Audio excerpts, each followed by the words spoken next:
agora a gente vai conversar com a Pamela Magalhães, psicóloga, tá aqui com a gente. Olá, tudo bom, minha linda? Bom?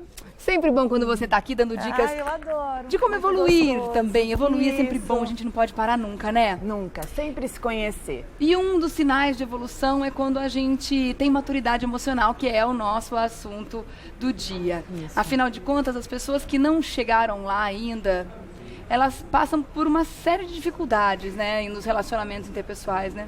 Jenny, eu acho importante a gente saber da diferença, tá? Da maturidade física e a maturidade emocional.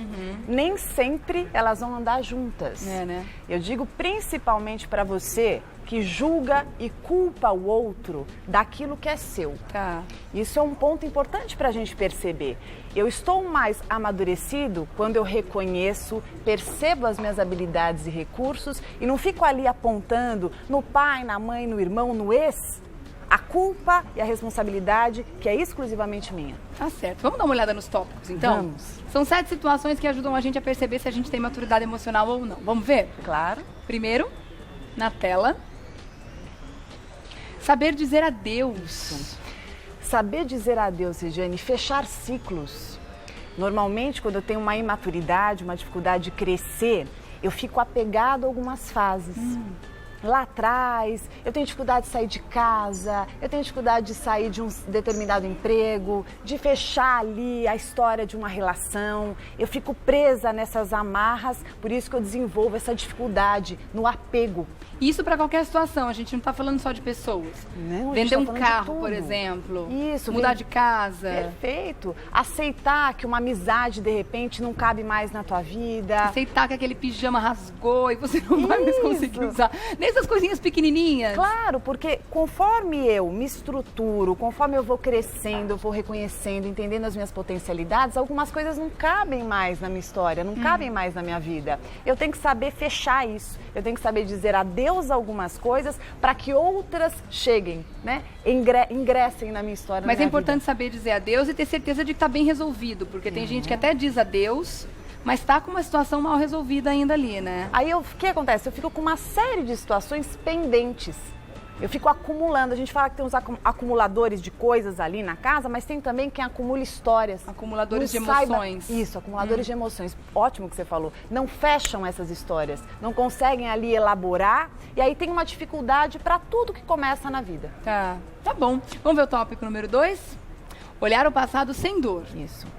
Não usar o passado como um elemento eterno ali, referencial da tua vida. Tem gente que fica assim o tempo inteiro, eu não consigo fazer isso porque lá atrás, porque quando ele fez isso comigo, porque eu não tive o que eu deveria ter tido, porque eu sofri aquilo, ficar preso o tempo inteiro ali, trazendo o passado para o agora. Então o agora ele nunca tem espaço para existir.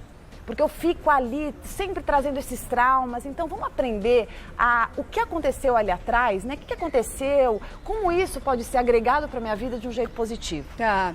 O contrário também pode acontecer, das pessoas olharem o passado tão alegre, tão feliz, Perfeito. E olhar para uma situação que está hoje não tão feliz quanto foi no passado e ficar, como eu era feliz e hoje essa alegria não está mais na minha vida. Eu acho ótimo. Sabe, eu até estava falando na época do Natal, essa história de ficar chorando com quem não está lá, ao invés de ficar feliz com quem está. A dificuldade de ficar preso, entendendo que, no passado eu era tão feliz. Então a pessoa fica paralisado ali, deixando de enxergar o presente, deixando de imaginar o que pode acontecer dali pra frente, fica sempre vivendo num lugar que não existe mais. Tá bom. Vamos ver o terceiro tópico?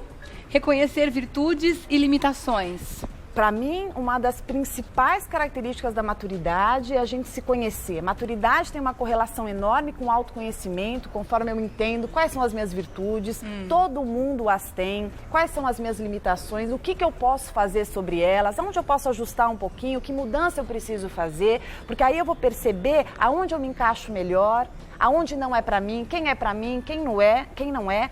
Justamente a maturidade está ali, como eu me percebo. O que eu posso mexer sempre, né? Eu sempre tenho que entender que eu tenho que aprimorar. Tá certo.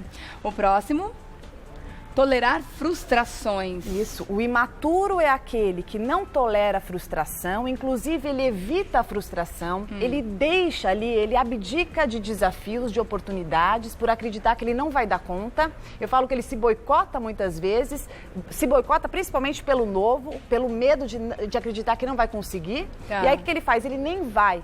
O imaturo tem essa característica e ele descaracteriza muitas vezes aquilo que pode ser promissor. Tá. Então a tolerância de frustração, terminou um relacionamento, foi mandado embora, enfim, queria uma coisa que não conseguiu, você tem que exercitar a tolerância e não ficar gritando, chorando, culpando alguém, ficando ali em casa, fechado, ao invés de lidar com essa situação. Então quem não tolera frustração sente medo. Isso.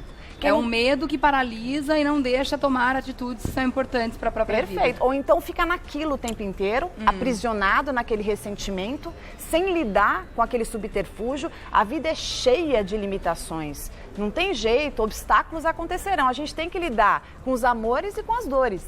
E isso tem total relação com a maturidade emocional. E isso começa já na infância, né? Não são poucos artigos que eu leio.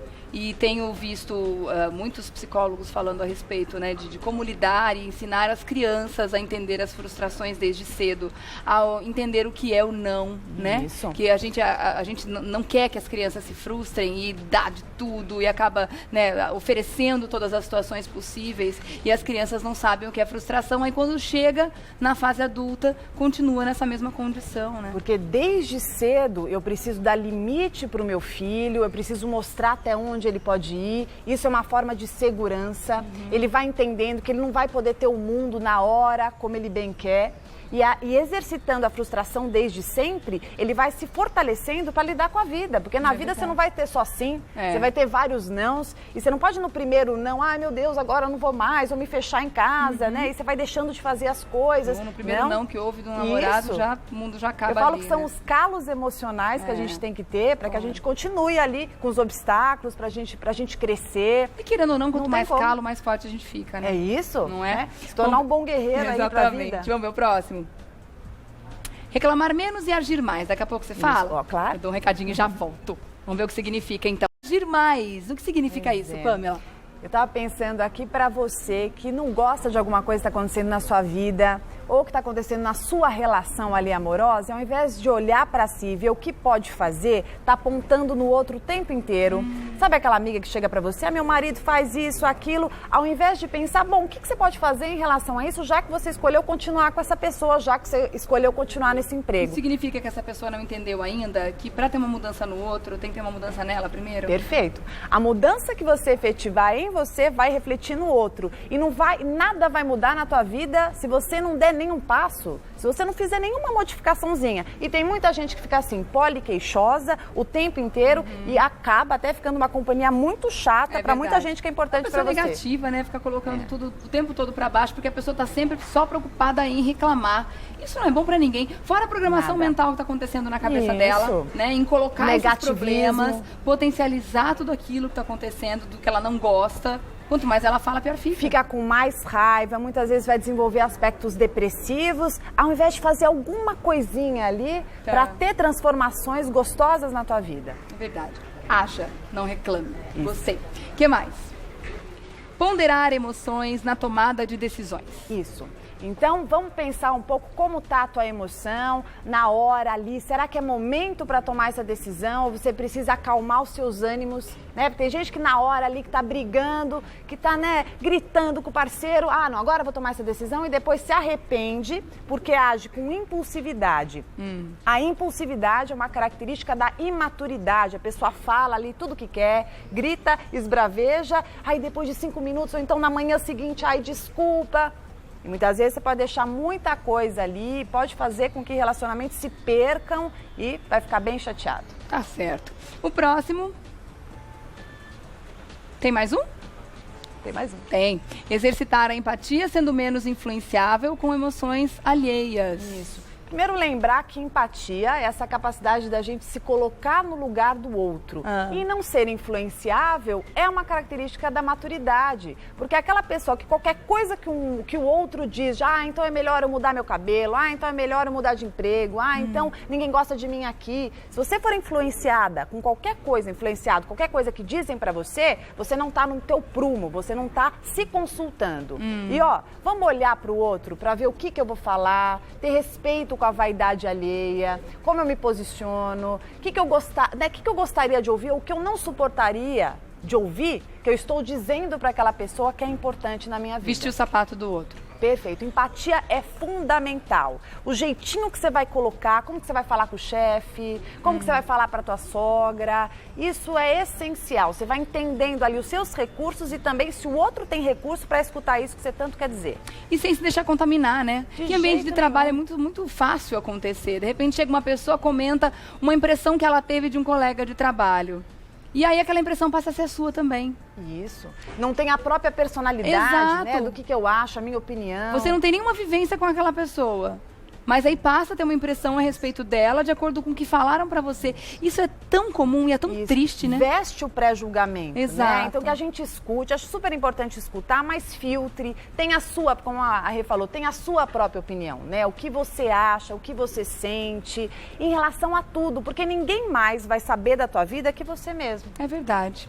Adoro essas dicas, né? Essas dicas são alguns chacoalhões, né? Que muitas vezes a gente precisa receber, né? Pra justamente conseguir entender situações, muitas vezes viciadas na vida da gente. Situações repetidas, né? Viciadas no sentido de que se repetem muito e a gente não consegue sair daquilo. Ao invés de ficar se queixando o tempo inteiro, nada dá certo comigo, tudo dá errado, nada vai mudar. Muda assim, você tem que querer, você tem que decidir e fazer movimentos ali. Não tenha preguiça da mudança, se estimule com ela. O autoconhecimento nunca é demais. Mudar é bom, né? Com certeza.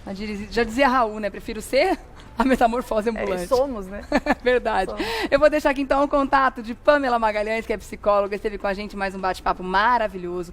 Você pode acessar o site pamelamagalhães.com.br ou então lá no Facebook, dar uma curtidinha, Pamela Magalhães, psicóloga. Obrigada mais uma vez pela presença aqui. Obrigada, querida. Lindona, bom fim de semana pra você, viu? Eu também. Até semana que vem.